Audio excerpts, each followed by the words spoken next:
Hello hi നമസ്കാരം. പുതിയൊരു വീഡിയോയിലേക്ക് എല്ലാവർക്കും സ്വാഗതം. ഇനി നമ്മൾ നോക്കാൻ പോകുന്നത് റൈറ്റ് മാനേജർ എന്ന് പറയുന്ന ഫേസ്ബുക്കിലെ ഒരു ഫെസിലിറ്റിയെ കുറിച്ചിട്ടാണ് കേട്ടോ. ഒരുപക്ഷെ എൻ്റെ ഈ വീഡിയോ കാണുന്ന എല്ലാവർക്കും അറിയാമായിരിക്കും, യൂട്യൂബിൽ നമുക്ക് കോപ്പിറൈറ്റ് മാച്ച് ടൂൾ എന്ന് പറഞ്ഞിട്ടൊരു സംഭവമുണ്ട്. ദാറ്റ് മീൻസ് നമ്മുടെ കണ്ടന്റ് ആരെങ്കിലും എവിടെയെങ്കിലും എടുക്കുകയാണെന്നുണ്ടെങ്കിൽ നമ്മൾ കോപ്പിറൈറ്റ് മാച്ച് ടൂളിൽ പോയിക്കുകയാണെന്നുണ്ടെങ്കിൽ നമ്മുടെ വീഡിയോ എത്ര പെർസെൻറ്റ്, ഈവൻ ഒരു പെർസെൻറ്റേജ് പോലും നമ്മുടെ വീഡിയോ ആരെങ്കിലും എടുത്തിട്ടുണ്ടെന്നുണ്ടെങ്കിൽ നമുക്കത് മനസ്സിലാക്കാനും അവർക്ക് കോപ്പിറൈറ്റ് സ്ട്രൈക്കോ അല്ലെങ്കിൽ ക്ലെയിമോ അങ്ങനെ നമുക്ക് അല്ലെങ്കിൽ വീഡിയോ റിമൂവൽ മെസ്സേജ് അയക്കാനും ഒക്കെ യൂട്യൂബിൽ ഒരു ഫെസിലിറ്റി ഉണ്ട് അല്ലേ. പക്ഷെ പലർക്കും എല്ലാവരും എന്നോട് ചോദിക്കാറുണ്ട് ഫേസ്ബുക്കിൽ അങ്ങനെ ഒരു ഫെസിലിറ്റി ഉണ്ടോ എന്നുള്ളത്. നമുക്ക് യൂട്യൂബിനാണെങ്കിൽ അങ്ങനെ ഒരു ക്രൈറ്റീരിയ ഇന്നത് നിങ്ങൾ കംപ്ലീറ്റ് ചെയ്തെങ്കിൽ മാത്രമേ കോപ്പിറൈറ്റ് മാച്ച് ടൂൾ കിട്ടത്തുള്ളൂ എന്നൊന്നുമില്ല. യൂട്യൂബ് സ്റ്റുഡിയോ ഉള്ള എല്ലാവർക്കും അതിനകത്ത് നമുക്ക് കോപ്പിറൈറ്റ് മാച്ച് ടൂൾ കിട്ടുന്നതായിരിക്കും അല്ലെ. അത് ഇൻബിൽറ്റ് ആണ്, അതിനകത്ത് തന്നെ ഉള്ളൊരു സാധനമാണ്. അതേസമയം ഫേസ്ബുക്കിലാണെങ്കിലും റൈറ്റ് മാനേജർ എന്ന് പറഞ്ഞിട്ട് ഒരു ഫെസിലിറ്റി എന്ന് പറഞ്ഞാൽ നമ്മൾ അത് ഇൻബിൽറ്റ് അല്ല, നമ്മൾ അതിന് ഫേസ്ബുക്കിനോട് റിക്വസ്റ്റ് ചെയ്യുമ്പോൾ നമ്മൾ എലിജിബിൾ ആണോ എന്നുണ്ടെങ്കിൽ മാത്രം നമുക്ക് അതിനകത്തേക്ക് ആക്സസ് തരും. നമ്മുടെ പേജിലേക്ക് അത് വരാനുള്ള ഒരു ഫെസിലിറ്റി ഫേസ്ബുക്ക് ഉണ്ടാക്കി തരും. അപ്പൊ അതെങ്ങനെയാണ് നോക്കുന്നത് എന്നുള്ളത് നോക്കാം. നമുക്ക് വീഡിയോയിലേക്ക് പോകാം. അപ്പൊ എന്താണ് ഈ റൈറ്റ് മാനേജർ എന്ന് പറഞ്ഞാൽ നമുക്ക് മനസ്സിലായല്ലോ. അതായത് കോപ്പിറൈറ്റ് മാച്ച് ടൂള്, അതായത് യൂട്യൂബിലുള്ള കോപ്പിറൈറ്റ് മാച്ച് ടൂളിന് പകരമുള്ള ഫേസ്ബുക്കിലുള്ള ഒരു സംവിധാനമാണ്. പക്ഷെ എല്ലാവർക്കും അത് കിട്ടിയിട്ടില്ല, ഇൻബിൽറ്റ് അല്ല. നമ്മൾ അതിന് ഫേസ്ബുക്കിനോട് റിക്വസ്റ്റ് ചെയ്യണം, അവർ നമുക്ക് ആക്സസ് ആക്കി തരും. നമുക്ക് പിന്നെ ആക്സസ് ആയി കിട്ടിക്കഴിഞ്ഞാൽ നമുക്ക് അതുവഴി നമ്മുടെ വീഡിയോ ആരെങ്കിലും ലോകത്ത് ഏത് കോണിൽ ആര് നമ്മുടെ വീഡിയോ യൂസ് ചെയ്താലും നമുക്കത് കണ്ടുപിടിക്കാൻ പറ്റും. പക്ഷെ അതിനു മുന്നേ ഒരു കാര്യം ശ്രദ്ധിക്കുക, നിങ്ങളുടെ വീഡിയോ നിങ്ങളായിരിക്കണം ആദ്യമായിട്ട് ഫേസ്ബുക്കിൽ ഇട്ടത്. അപ്പം നമ്മളത് നോക്കുമ്പോൾ നമുക്ക് മനസ്സിലാകും നമ്മൾ തന്നെയാണ് നമ്മൾ ആ വീഡിയോ ആദ്യം അപ്ലോഡ് ചെയ്തിട്ടുണ്ടെങ്കിൽ നമുക്ക് വേറെ ആരെങ്കിലും അത് ലോകത്ത് എവിടെ ഇരുന്ന് അപ്ലോഡ് ചെയ്തിട്ടുണ്ടെങ്കിൽ നമുക്ക് അറിയാൻ പറ്റും. പക്ഷേ ആ വീഡിയോ അപ്ലോഡ് ചെയ്ത് നമ്മളായിരിക്കണം. അല്ലെങ്കിൽ കോപ്പിറൈറ്റ് മാച്ച് ടൂൾ അല്ലെങ്കിൽ റൈറ്റ് മാനേജർ ആ ടൂളിൽ നമ്മൾ ക്ലിക്ക് ചെയ്ത് നോക്കുമ്പം ചില വീഡിയോസ് ഒന്നും വരുന്നില്ല. പലയിടത്തും നമ്മൾ കണ്ടെങ്കിലും ചില വീഡിയോസ് ഒന്നും ഈ റൈറ്റ് മാനേജറിനകത്ത് വരുന്നില്ല എന്നുണ്ടെങ്കിൽ നിങ്ങൾ മനസ്സിലാക്കേണ്ടത് ഞാനല്ല ഈ വീഡിയോ ആദ്യം അപ്ലോഡ് ചെയ്തേക്കുന്നത്, ഇത് വേറെ ആരോ ഓൾറെഡി അപ്ലോഡ് ചെയ്തിട്ടുണ്ട്. അപ്പം അതിൻ്റെ ഓണർഷിപ്പ് നമുക്കല്ല, വേറെ ആർക്കോ ആണ് ഓണർഷിപ്പ്. അതായത് നിങ്ങൾ അപ്ലോഡ് ചെയ്യുന്നതിന് മുന്നേ നിങ്ങളുടെ വീഡിയോ വേറെ ആരോ അപ്ലോഡ് ചെയ്തിട്ടുണ്ട്. ഒരു പക്ഷേ യൂട്യൂബിൽ നിന്ന് എടുത്ത് അപ്ലോഡ് ചെയ്തായിരിക്കാം. അപ്പം ഞാൻ എപ്പോഴും പറയാറുണ്ട്, നിങ്ങൾ ഫേസ്ബുക്കിൽ യൂട്യൂബിലൊക്കെ ഒരേ സമയത്ത് തന്നെ വീഡിയോ അപ്ലോഡ് ചെയ്തോളൂ. കാരണം മറ്റുള്ളവർ എടുത്തുകൊണ്ട് പോകുന്നതിനേക്കാളും നല്ലത് നമുക്ക് വ്യൂ ഒന്നും അധികം കിട്ടിയില്ലെങ്കിൽ 10 വ്യൂ ആണെങ്കിലും നമ്മുടെ ഓൺ കണ്ടന്റ് ആയിട്ട് കിടന്നോളുമല്ലോ അല്ലേ. അപ്പൊ ഈ റൈറ്റ് മാനേജർ എങ്ങനെയാ കിട്ടുന്നത്, ആർക്കൊക്കെയാ കിട്ടുന്നത് എന്നുള്ളത് നമുക്ക് ഡീറ്റെയിൽ ആയിട്ട് നോക്കാം. നിങ്ങൾ വീഡിയോ ഫുള്ള് കാണുക കേട്ടോ, എങ്കിൽ മാത്രമേ നിങ്ങൾക്ക് ഇത് മനസ്സിലാക്കാൻ പറ്റത്തുള്ളൂ.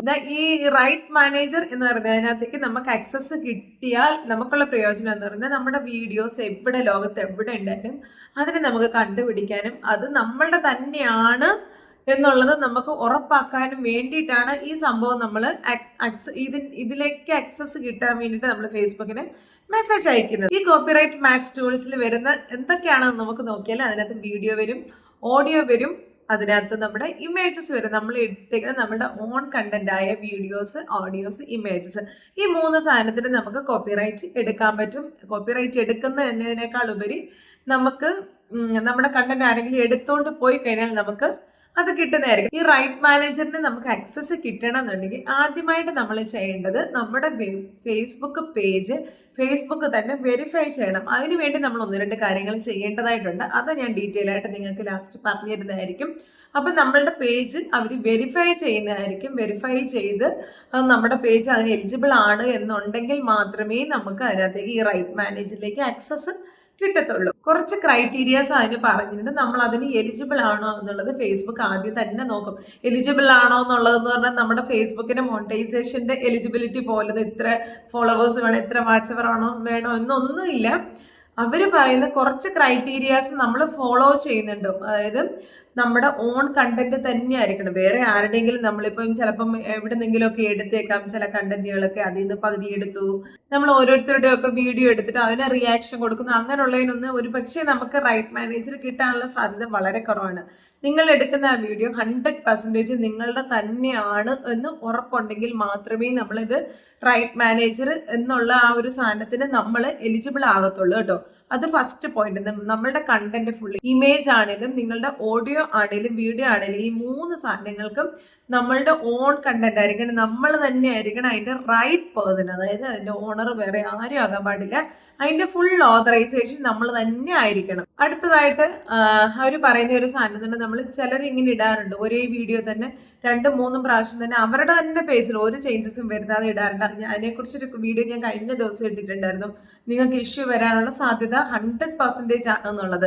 അപ്പൊ അങ്ങനെ ഇടുന്നവരാണെങ്കിൽ പോലും ആ ഒരു വീഡിയോയ്ക്ക് നിങ്ങൾക്ക് എന്ത് കിട്ടത്തില്ല, നിങ്ങൾക്ക് റൈറ്റ് മാനേജർ എന്ന് പറയുന്നത് അതിനകത്തേക്ക് ആക്സസ് ചെയ്യാൻ പറ്റുന്നത്. അതായത് നിങ്ങളുടെ തന്നെ വീഡിയോ നിങ്ങൾ 2-3 പ്രാവശ്യം ഒരേ സാധനം ഒരു ചേഞ്ചസും വരുത്താതെ ഇടുന്നവർക്കാണെങ്കിൽ റൈറ്റ് മാനേജറിലേക്ക് ആക്സസ് കിട്ടത്തില്ല. അടുത്തതായിട്ട് നിങ്ങൾ എപ്പോഴെങ്കിലും നിങ്ങളുടെ പേജിൽ വേറെ ആരുടെയെങ്കിലും ഒരു കണ്ടന്റ് എടുത്തിട്ടിട്ട് അവരുടെ കോപ്പിറൈറ്റഡ് കണ്ടന്റ്, അതായത് കോപ്പിറൈറ്റ് ഇല്ലാത്തതാണെങ്കിൽ കുഴപ്പമില്ല, കോപ്പിറൈറ്റ് കണ്ടന്റ് എടുത്തിട്ടിട്ട് അവർ കംപ്ലൈന്റ് ചെയ്തതിന് ശേഷം നമ്മളുടെ ഫേസ്ബുക്ക് തന്നെ നമ്മളുടെ വീഡിയോ റിമൂവ് ചെയ്യുകയോ അല്ലെങ്കിൽ നമ്മളുടെ പേജിന് എന്തെങ്കിലും ഒരു വയലേഷൻ പ്രോബ്ലം വരുവോ ചെയ്തിട്ടുണ്ട് എന്നുണ്ടെങ്കിൽ നിങ്ങൾ ഇതിന് എലിജിബിൾ അല്ലായിരിക്കും കേട്ടോ. വേറെ ആരും കംപ്ലൈന്റ് ചെയ്തിട്ട് വീഡിയോ നമ്മുടെ ഫേസ്ബുക്കിൽ നിന്ന് റിമൂവ് ചെയ്യാൻ പാടില്ല. നമ്മൾ റിമൂവ് ചെയ്യുന്നതല്ല, ഫേസ്ബുക്കിന്റെ ഭാഗത്തുനിന്ന് പലപ്പോഴും റിമൂവൽ വരുമല്ലോ. അങ്ങനെ റിമൂവ് ചെയ്തിട്ടുണ്ടെങ്കിൽ നിങ്ങൾ ഈ ഒരു, അതായത് റൈറ്റ് മാനേജർ എന്ന് പറയുന്ന ആ ഒരു ടൂളിന് നിങ്ങൾ എലിജിബിൾ ആയിരിക്കില്ല. അടുത്തതായിട്ട് നിങ്ങളിങ്ങനെ റൈറ്റ് മാനേജറിന് വേണ്ടിയിട്ട് റിക്വസ്റ്റ് ചെയ്ത് കഴിഞ്ഞാൽ അടുത്ത ദിവസങ്ങളിൽ തന്നെ, ഇത്ര ദിവസമൊന്നും ഞാൻ പറയുന്നില്ല, അവർ ഫേസ്ബുക്ക് ഫുള്ള് നമ്മുടെ ഇത് നമ്മൾ റിക്വസ്റ്റ് ചെയ്ത് കഴിയുമ്പോൾ നമ്മളുടെ ഫേസ്ബുക്ക് അവർ ചെക്ക് ചെയ്തിട്ട് നമ്മൾ അതിൻ്റെ റൈറ്റ് പേഴ്സൺ ആണ്, നമ്മൾക്ക് റൈറ്റ് മാനേജർ എന്ന് പറയുന്ന ആ ടൂള് ആക്സസ് ചെയ്യാൻ പറ്റുന്ന രീതിയിലുള്ള റൈറ്റ് പേഴ്സൺ ആണെന്നുണ്ടെങ്കിൽ അവർ നമ്മുടെ ഇമെയിൽ വഴി നമ്മളെ അറിയിക്കുന്നത്. കാരണം നമ്മളത് ഇമെയിലൊക്കെ നമ്മൾ കൊടുക്കേണ്ടതായിട്ടുണ്ട്. ഇമെയിൽ വഴി നമ്മളെ അറിയിക്കും നിങ്ങൾ റൈറ്റ് പേഴ്സൺ ആണ്, നിങ്ങൾക്ക് റൈറ്റ് മാനേജർ എന്ന് പറയുന്ന ആ ടൂളിന് നിങ്ങൾ എലിജിബിൾ ആണ് എന്ന് പറഞ്ഞിട്ട് നമ്മൾ ഒന്നിലും മെയിൽ വഴി അറിയിക്കും.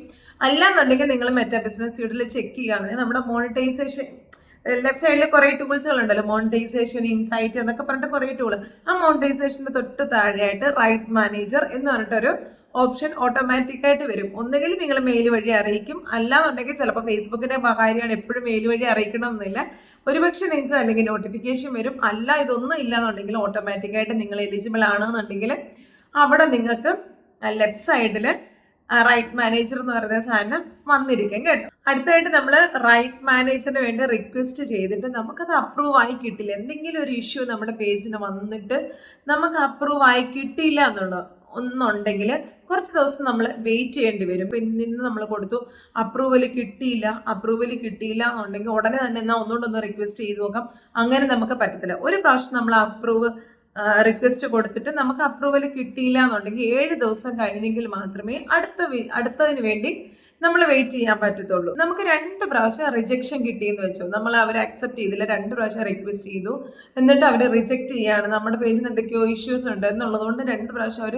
റിജക്റ്റ് ചെയ്തു എന്നുണ്ടെങ്കിൽ വീണ്ടും നമുക്ക് 21 ഡേയ്സ് നമ്മൾ വെയിറ്റ് ചെയ്തെങ്കിൽ മാത്രമേ വീണ്ടും നമുക്ക് ഇതിന് വേണ്ടിയിട്ട് റിക്വസ്റ്റ് കൊടുക്കാൻ പറ്റത്തുള്ളൂ. അല്ല 3 അതിൽ കൂടുതലോ പ്രാവശ്യം നമ്മൾ റിക്വസ്റ്റ് ചെയ്തിട്ടും നമുക്ക് അപ്രൂവൽ കിട്ടിയില്ല എന്നുണ്ടെങ്കിൽ വീണ്ടും നമ്മൾ 60 ഡേയ്സിൽ വെയിറ്റ് ചെയ്തെങ്കിൽ മാത്രമേ. അപ്പോൾ ഇതിനെല്ലാം ഓരോരോ പ്രോസസ്സ് ഉണ്ട്. ഉടനെ നമ്മൾ വീണ്ടും റിക്വസ്റ്റ് ചെയ്താൽ ഇവർക്ക് ഒരാളെ മാത്രം നോക്കിക്കൊണ്ടിരിക്കുകയല്ലോ പണി, ഇങ്ങനെ ഇന്റർനാഷണൽ വേൾഡ് വൈഡിൽ ഇവരിങ്ങനെ വർക്ക് ചെയ്തുകൊണ്ടിരിക്കുകയാണ്, ഫേസ്ബുക്ക് ആണെങ്കിലും യൂട്യൂബ് ആണെങ്കിലും എല്ലാം. അപ്പം നമ്മൾ ഓരോ ദിവസവും ഓരോ പ്രാവശ്യം റിക്വസ്റ്റ് ചെയ്ത് കഴിയുമ്പോൾ ഇത്ര ദിവസം നമ്മൾക്ക് അവർ ടൈം ഗ്യാപ്പ് തരും. അപ്പോൾ 3 ടൈംസ് കൂടുതൽ നമ്മൾ റിക്വസ്റ്റ് ചെയ്തിട്ട് റിജക്ഷൻ സംഭവിച്ചാൽ 60 ഡേയ്സ് നമ്മൾ വീണ്ടും വെയിറ്റ് ചെയ്തെങ്കിൽ മാത്രമേ വീണ്ടും നമ്മൾക്ക് നമ്മുടെ പേജിലുള്ള കറക്ഷൻസ് എല്ലാം മാറ്റിയതിന് ശേഷം വീണ്ടും നമുക്ക് റിക്വസ്റ്റ് ചെയ്യാൻ പറ്റത്തുള്ളൂ.